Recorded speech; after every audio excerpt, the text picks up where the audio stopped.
Certains renoncent. Mais pas nous.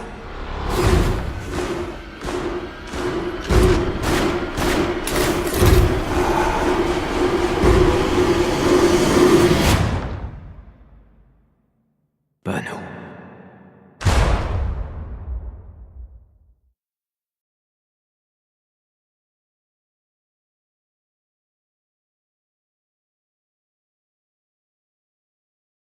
Hey, bonjour à tous. Aujourd'hui, on se retrouve pour une nouvelle critique sur la chaîne Fasciné. Donc, ça fait un moment qu'on n'a pas mis de vidéo et j'ai un peu de retard. Donc, il va y avoir pas mal de vidéos qui vont arriver. Et donc, aujourd'hui, on se retrouve pour le film majeur qui est sorti ce mois-ci, je dirais, qui est donc Avenger Endgame. Donc, ça sera une petite critique qui va un peu revenir sur ce que je pense en général du film et de ce que j'attends de la suite et de ce que j'attendais sur le film. Enfin, je vais essayer d'être le plus clair possible. Donc déjà j'ai bien aimé le film. Enfin j'ai préféré Infinity War mais c'est pour une raison un peu différente. C'est parce que j'aimais plus l'action et que j'ai préféré quand il y avait tous les super-héros. Mais en même temps c'est pas un mauvais choix de Endgame vu que on savait que ça allait être comme ça vu qu'à la fin d'Infinity War tout le monde est disparaît. Donc, enfin, ça m'a un peu gêné que dans Endgame il y ait moins de super-héros, mais je le savais, donc je l'ai pris comme ça. Autrement, j'ai bien aimé l'impact qu'ont eu certains personnages par rapport à d'autres, euh, comme Captain America, il a vraiment augmenté son rôle. Et après, je suis un peu déçu du traitement de certains personnages ou de l'utilisation de certains personnages, donc Captain Marvel. Car je suis allé voir son film mais au final ça servait à rien à part j'ai trouvé ça bien dans le sens du début de la fin, autrement c'est pas enfin ça m'a pas marqué hein. J'ai déjà un peu oublié le film Captain Marvel. Non mais du coup je vais essayer de enfin je vais spoiler un peu plus le film. Donc par exemple dans les personnages qui restent bon il y a les gardiens enfin il y a Rocket des Gardiens de la Galaxie donc c'est Rocket. J'ai pas mal aimé Rocket, ben, c'est un gardien de la galaxie, donc c'est de l'humour, c'est bien. Il y a Tony Stark, il est assez bien utilisé, enfin comme pendant tout le MCU, de toute façon ça reste le même personnage. Il, il va mourir dans le film, donc à la fin pour se sacrifier. De toute façon, moi je m'attendais à ce que ce soit lui ou Captain America, donc c'est Iron Man. Il meurt d'une bonne manière, je trouve. Et surtout, c'est assez émouvant de le faire mourir à la fin. Il a un discours dans un hologramme, donc enfin, c'était pour quand il allait mourir. Et je trouve que le message de quand il dit à sa fille, je t'aime plus que, non, je t'aime. Oula, attendez, c'est I love you 3000. Donc en français, je crois que ça donne je t'aime plus que 3 fois 1000. Voilà, c'est ça. Donc ben ça, j'ai trouvé ça très bien. Par contre. Bon, il se sacrifie, donc je sais pas trop quand il a fait son discours à sa fille, à Pepper. Donc c'est un peu bizarre, mais c'était quand même assez émouvant. On était, enfin, moi je sais que nous, on était tous assez impressionnés par cette scène. Donc ensuite il y a Captain America. Il a un grand rôle dans ce film. C'est même, je pense, c'est le personnage principal de ce film avec Iron Man au final et bon les Avengers en général, même s'il y a la Veuve Noire qui a un gros rôle dans le film. Mais Tony Stark qui pas Tony Stark, oh là, excusez-moi. Captain America, on revient sur ses films, donc ceux qui ont aimé les Captain America en général, ils seront contents. Sinon moi c'est pas mon personnage préféré, mais on revient vraiment bien dessus. Ils l'ont upé, donc il arrive à avoir un Mjolnir, ce qui est vraiment un up et il ne meurt pas. Mon frère qui aime beaucoup Captain America, il a pas vu du coup Captain mourir. Et il est juste vieux à la fin du film. Il revient dans le passé. En fait, il revient. Enfin, il part dans le passé et il revient jamais. Du coup, il reste vieux. Du coup, il revient très vieux. Et il a passé sa vie avec la femme qu'il voulait. C'est l'Argent Carter, je crois. Donc c'est bien. Donc sinon, je suis déçu du traitement de Hulk parce qu'en fait, pour moi, ils ont tué Hulk. C'est juste Bruce Banner dans le corps de Hulk, donc Hulk est mort. Sauf si on peut encore dissocier Bruce Banner de Hulk, mais sinon c'est Bruce Banner dans le corps de Hulk, sans la force de Hulk, sans la rage de Hulk, sans la colère de Hulk au final. Donc pour moi, Hulk est mort dans ce film, ce qui conclut le reste. Ensuite, il y a Thor. Thor, il est devenu la touche humour du film. Ouais, ça m'a pas déplu. Il est gros, il boit de la bière, il joue à Fortnite. C'est marrant, j'ai bien aimé son utilisation. Enfin, il y aurait eu mieux à faire parce qu'on passe d'un Infinity War où Thor est le personnage le plus puissant, où d'un coup il se retrouve le personnage le plus nul, mais en même temps, hein, c'est le film. Et j'ai hâte de voir ce qu'il va donner dans les Gardiens de la Galaxie parce que ça nous est annoncé dans le film. Donc voilà. Donc ensuite il y a Nebula, donc je connaissais pas trop, je la connaissais d'Infinity War et oh, je comprends pas tous les délires avec la Nebula est connectée à la Nebula du passé, c'est un peu volatile. Il y a Ant-Man aussi qui revient à cause d'un rat, ça c'est. Il y a beaucoup d'incohérences scénaristiques, hein. Enfin, on joue sur le fait que le spectateur va accepter ça parce que le spectateur il aime le film, donc il va accepter ces petits flottements scénaristiques pour le bien du film. Bon, c'est un peu gênant, mais on s'y fait, hein, après tout, c'est Avenger. Donc voilà, donc ça c'était sur la description des personnages. Il y a, enfin, il y a le prochain film Avenger, enfin le prochain film Avenger, le prochain film Marvel, ça sera Spider-Man, donc j'irai le voir, j'en ferai une critique. D'ailleurs, ce Spider-Man sera le dernier film de la phase 4, donc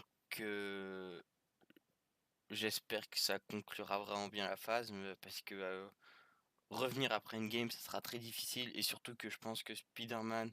Attendez, c'est peut-être je sais plus si c'est la phase 3 ou la phase 4, j'ai pas trop suivi.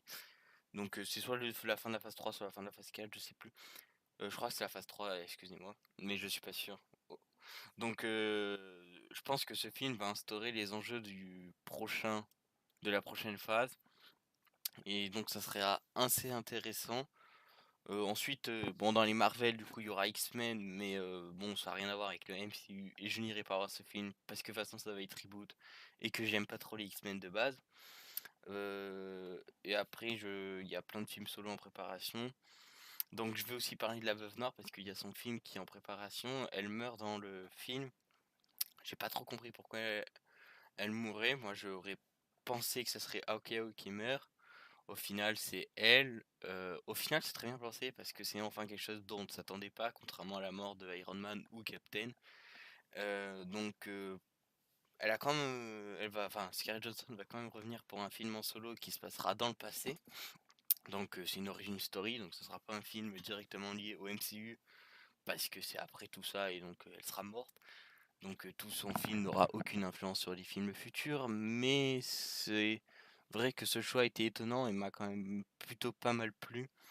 Je trouve ça assez innovant de la part de Marvel de faire ça. Donc après il y a des gros flous, il y a la sauce Disney dans le film, même si j'avoue que ça m'a beaucoup moins gêné que pour d'autres films. Enfin j'ai des amis qui la touche humour les a gênés, moi ça m'a pas trop gêné.